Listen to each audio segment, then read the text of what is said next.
today I'm with the lovely Laara and had a bit of a giggle already, so hopefully we'll get something of use out today. So first of all, for your cup of time, do you have a favourite cup? Well, I do, and it is... Looks suspiciously like a jam jar. Jam jar. And there is a story to the jam jar. So my favourite cup of time is green tea, and jam jars, they're terribly handy. You can put the lid on and keep it warm. You get twice as much, if not 3 times as much green tea in a jam jar. Well, it depends on what jam's been in that jam jar. What jam? There was cherries in this jam jar. And actually, another thing I've thought, which you're probably going to tell me, you can take it away. It's a good travel cup. It is a good travel cup.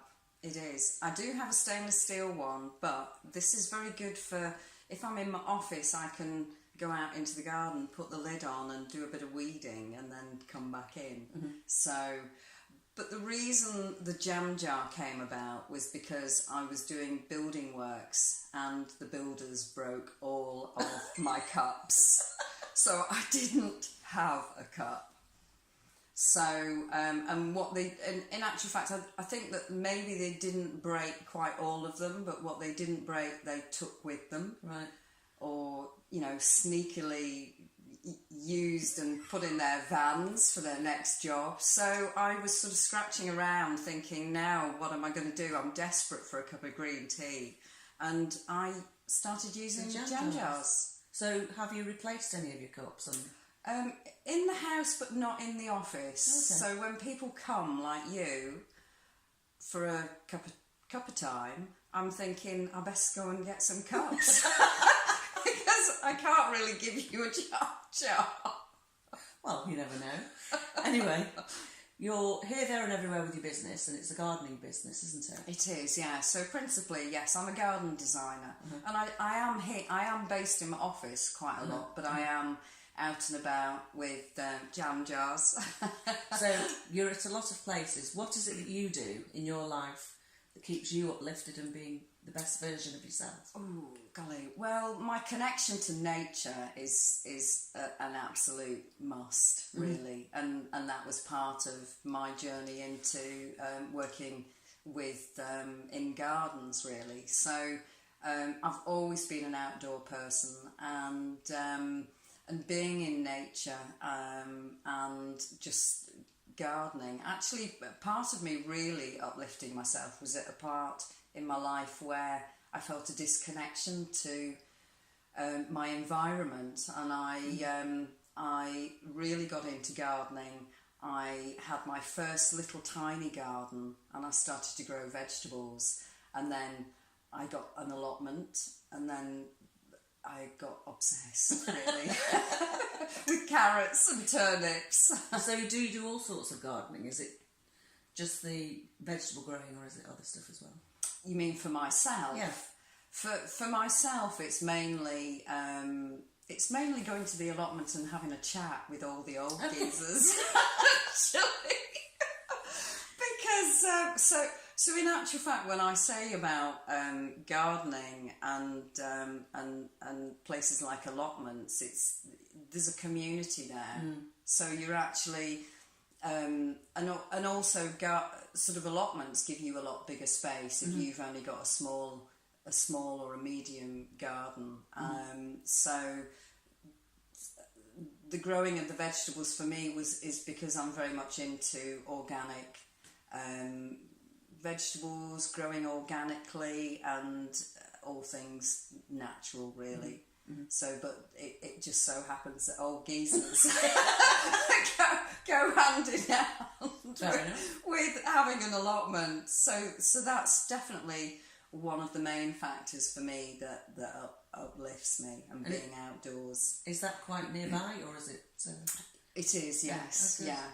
So once you've been there of an evening or whenever it is you go, is there anything else that you fit into your schedule, your life, that is enriching for you? I would say any form of creativity, whether it's within my work or just generally within my life, then forms of creativity. There's other things that are really important to me, like swimming, which for me is something that I've done for about 30 years now, and I'm a gentle swimmer, and it's a form of meditation as well as exercise. But I absolutely don't know how I would live without that. It's just so ingrained in me to physically get into water. So that's a really important thing. And forms of self-care, just getting into a really lovely hot bath with some essential oils, and if I've got some rose petals, and of course the jam jar. So in terms of the swimming, I'm going backwards a little bit, but is that a swimming pool or is that outdoor swimming? Because I know that some people like to swim in the sea or in the canals or wherever they like to go. I have swam in canals. I haven't swam in canals, I must admit, but maybe I've swam in the Thames. But on an everyday basis, it's quite practical to go to the swimming pool. Yeah, and my garden's too small for my own personal swimming pool. But the sea, actually, I mean, I do love the coast, and I love being outdoors at the coast and in nature generally. So if I get an opportunity to get into the sea, then definitely I would do. So that's being kind to yourself and enriching yourself with all the things that you do as well. Is there anything that you do that's rewarding yourself for having achieved the things that you do? For instance, this weekend you had 2 long days standing up and talking to people. That's a show, didn't you? I did.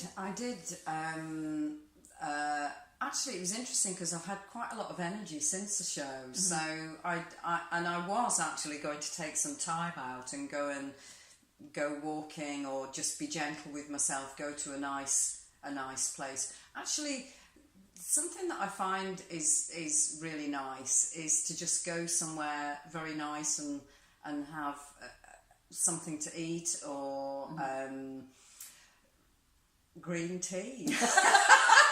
But just go to somewhere that's a really nice environment, like, for instance, I'm plugging them now, but Coworth Park or Penny Hill, a nice hotel where you can either sit outside or you sit in a really lovely environment, and just be away from your own environment, and I just think that's something that I like to do. So it's taking a little bit of time when you've been rushing about. Yeah, it's just taking time out of your everyday life. I think also sometimes when we're all very, very busy in our lives, and most people are juggling with lots of different things. So, and for me, I'm a sort of introvert, extrovert. I can be very extrovert when I feel that way, and also I can be very introvert. I can just close everything and go and meditate, or just take some really quiet time out. Yet sometimes actually going physically away from your very busy life, or just for a couple of hours, can to a really nice environment that you wouldn't necessarily go to every week because you're too busy, or you don't want to spend £16 on a cup of green on a pot of green tea. It kind of washes away. Actually, I don't have a lot of time to do it now, but going to if I go into London, I get the chance to pop into some of the galleries and some of the small galleries. It's for me, it's inspiring, but it's kind of like takes me to another place of creativity, sparks new creativity. So it kind of washes away the drudgery or things that I might be thinking about. So that's also something that I like to do. Well, thank you. Thank you very much for sharing with me. Thank you very much. It's been a pleasure to spend some time with you. and hopefully we'll see you again soon. Thank you. Bye bye.